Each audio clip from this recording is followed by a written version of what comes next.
الحمد للہ وکفی وسلام علی عبادہ الذین اصطفی اما بعد اللہم الہمنی رشدی واعذنی من شر نفسی۔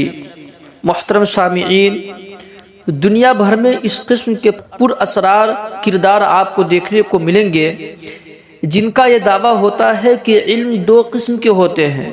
ایک ظاہری علم کہلاتا ہے جو کہ عام ہوتا ہے، اور ایک کامن سائنس رکھنے والا بندہ تھوڑی سی کوشش کر کے حاصل کرتا ہے، جبکہ علم کی دوسری قسم مخفی، خاص یا آنکھوں سے اوجھل ہوتی ہے، جس کا ادراک یا بیان خاص افراد کو ہوتا ہے، جسے علم لدنی بھی کہا جاتا ہے۔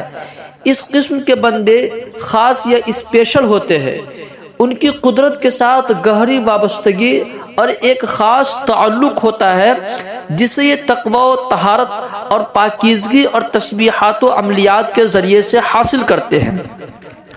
ان ہستیوں کا یہ دعویٰ ہوتا ہے کہ جو وہ جانتے ہیں دنیا بھر میں بہت کم لوگ جانتے ہیں۔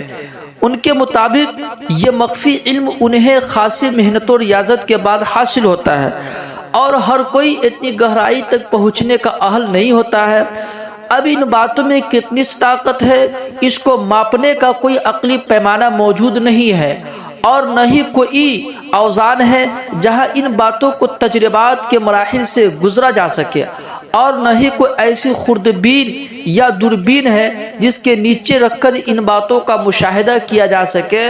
ظاہر ہے جن حقائق کو آپ علم کا نام دینا چاہیں گے ان کی جانچ یا تشخیص کا پیمانہ عقل ہی ٹھہرے گی۔ جہاں عقل کا کوئی دخل نہ ہو پھر تو وہ ساری باتیں فکشن یا اساطیر کہلائیں گی، اور اگر آپ عقل و شعور کے بغیر کسی بندوبست کو بھی تسلیم کرنا چاہتے ہیں تو یہ آپ کا انتخاب کہلائے گا۔ بہرحال علم کے دائرے کار میں تو وہی داخل ہوگا جو عقلی پیمانے پر پورا اترے گا، ورنہ تو وہ سب عقیدت کا چکر ہوگا، اور عقیدت میں کچھ بھی چون و چرا تسلیم کیا جا سکتا ہے۔ عوام میں بھی ایسے افراد کے متعلق بہت کچھ مشہور ہو جاتا ہے۔ مثلا اس قسم کے پر اسرار لوگوں کی دعائیں فوراً قبول ہوتی ہیں، ان کی دعاؤں سے گنہگاروں کی پریشانیاں دور ہوتی ہے، دم درود یا جھاڑ پھونک سے ذہنی، روحانی یا جسمانی بیماریاں دور ہو جاتی ہے۔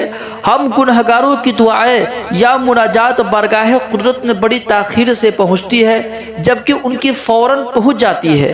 یہ جھاڑ پھونک کے ذریعے اور بغیر جراحی آلات کے روحانی آپریشن کر ڈالتے ہیں اور جسم کی غلاظتوں کو نکال باہر کرتے ہیں۔ اب اس قسم کی باتوں کو ماپنے، جانچنے یا پرکھنے کا کوئی ایسا پیمانہ موجود نہیں ہے جس کی مدد سے اس روحانی پر اسراریت کو ڈیکوڈ کیا جا سکے یا عقلی و تجرباتی پیمانوں پر پرکھا جا سکے، کیونکہ سارا عقیدت اور اندھے یقین کا کھیل ہوتا ہے جس کے سامنے بڑے بڑے عقل والے ڈھیر ہو جاتے ہیں۔ اس کی ہزاروں مثالیں ہمارے سماج میں موجود ہیں۔ ہزاروں شف مختلف سلسلوں، درگاہوں اور آستانوں کے ذریعے سے وہ روحانیت اور کرامت کے نام پر شعبدہ بازی کر کے مریدین سے پیسے بٹورتے رہتے ہیں۔ بھولے بھالے عوام کی خون پسینے کی کمائی سے ان کی روحانی فیکٹریاں چلتی رہتی ہے۔ ایک روحانی فیکٹری تو ابھی بہت ٹرینڈنگ، بہت مشہور چل رہا ہے، جسے شف حق خطیب کہا جاتا ہے۔ اس پر میڈیا پرسن سید اقرار الحسن نے چھاپا مارا ہے۔ یقین مانے حق خطیب کو جان چھڑانا مشکل ہو گئی ہے۔ کیمرے اور میڈیا کی چکو چوبند آنکھ نے شف سرکار کو بے بس کر ڈالا۔ موصوف کی گفتگو سے صاف نظر آ رہا ہے کہ بندہ تعلیم اور لفظوں سے شناسائی سے کوسوں دور ہے، اکثر الفاظ غلط بول رہا ہے، اور اقرار الحسن کے بار بار اصرار پر وہ عربی کی ایک آیت بھی ڈھنگ سے نہ سنا پایا۔ روحانیت وغیرہ کو تو وہ فی الحال ایک طرف کر دے، خیر اقرار الحسن نے اپنے حصے کا کام بہت اچھے سے کر رہا ہے، اور شف کی تمام کرامات اور شعبدہ بازیوں کا پردہ چاک کر دیا ہے۔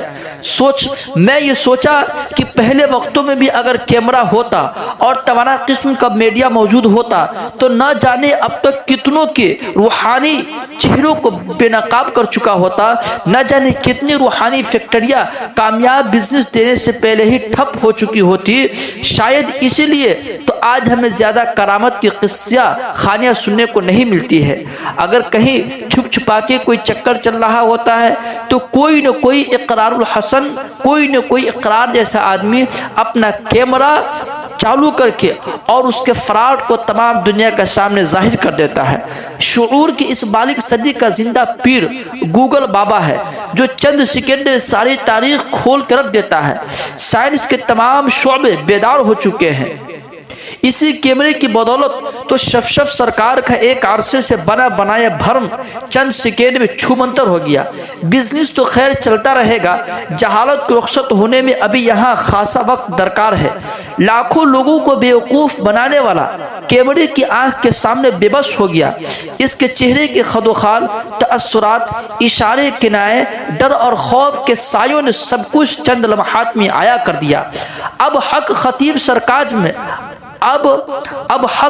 سرکار میں سراج الحق جیسا ظرف یا حوصلہ کہاں کہ جس نے الیکشن میں بری طرح سے شکست کھانے کے بعد خود کو اس کا ذمہ دار ٹھہراتے ہوئے جماعت کی عمارت سے فی الفور استعفیٰ دے دیا اور اپنے نااہلی کا سرعام اعتراف کیا۔